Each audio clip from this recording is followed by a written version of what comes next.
બગદાણા ધામમાં પ્રવેશતાની સાથે જ એક વાક્ય વારંવાર કાને પડે છે, બાપા સીતારામ.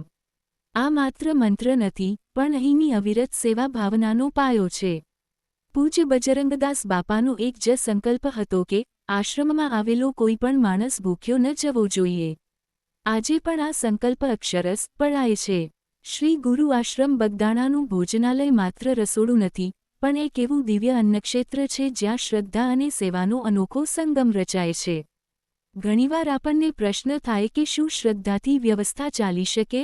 બગદાણાનું ભોજનાલય તેનું જીવંત ઉદાહરણ છે. અહીંની વ્યવસ્થા કોઈ મેનેજમેન્ટ સ્કૂલના પાઠ્યપુસ્તકોથી નહીં, પણ બાપાની કૃપાથી ચાલે છે.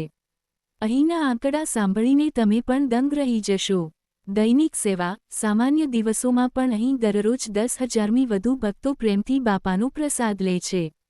પૂનમનો મહિમા, મહિનાની દરેક પૂનમે અહીં ભક્તોનું ઘોડાપૂર ઉમટે છે. આ દિવસે પ્રસાદ લેનારા ભક્તોની સંખ્યા 50,000મી પણ વધી જાય છે. મહામહોત્સવ, બાપાની પુણ્યતિથિ અને ગુરુપૂર્ણિમા જેવા મોટા ઉત્સવોમાં તો અહીં લાખોની સંખ્યામાં માનવ મહેરામણ ઉમટી પડે છે. છતાં દરેકને ગરમાગરમ અને સાત્વિક ભોજન મળી રહે છે. આટલી મોટી વ્યવસ્થા કોઈ મેનેજમેન્ટથી નહીં, પણ માત્ર બાપાની કૃપા અને શ્રદ્ધાથી જ શક્ય બને છે. 24 કલાક અવિરત ધમધમતું રસોડું.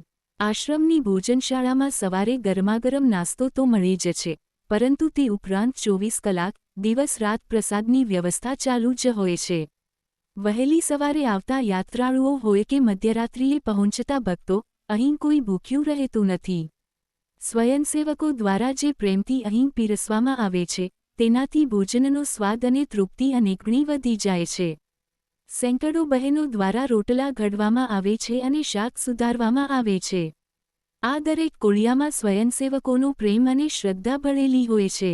સવારનો નાસ્તો, વહેલી સવારે દૂર દૂરથી આવતા યાત્રાળુઓ અને શાળાના પ્રવાસમાં આવતા બાળકો માટે ગરમાગરમ ચા અને ગાંઠિયાના નાસ્તાની સુંદર વ્યવસ્થા હોય છે.